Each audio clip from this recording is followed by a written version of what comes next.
yellow plant is holding the camera for me. She's got its tentacles wrapped around the thing. All right, you can let go. Thank you.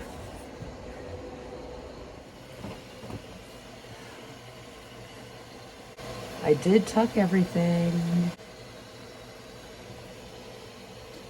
And then this just started yesterday, just doing all the tucking into the net. Just reaching out more and more now during the day, so that's great. Or maybe even at night too.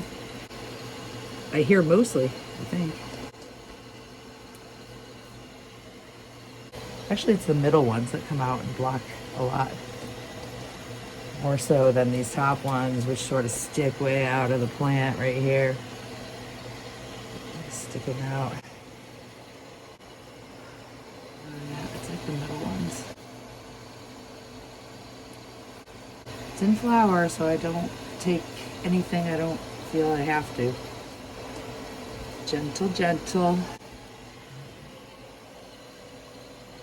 Don't want them to feel like they're stressed or going to be stressed at all.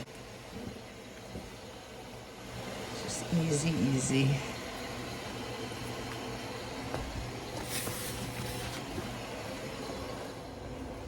I should check on the clones. They seem good still. And what is it? Did I write a clone day down? Or Monday? Today's Monday. Oh, days getting messed up. Today's Monday. 2 weeks. They've been in for 2 weeks. Wait, 12 days. 12 days to be exact. So now I am very tempted to look up 2-week-old plant, 2-week-old flower.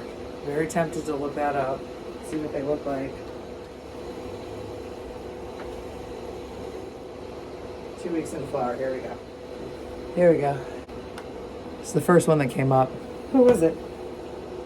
Toronto weed grower. This is what her 2-week flowers look like.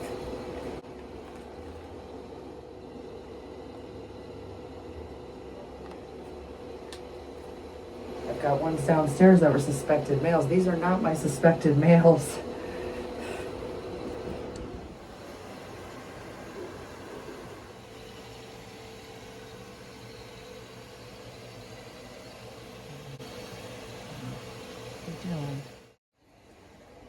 Checking again really soon. I'm gonna keep a close eye on this one. Have a nice night.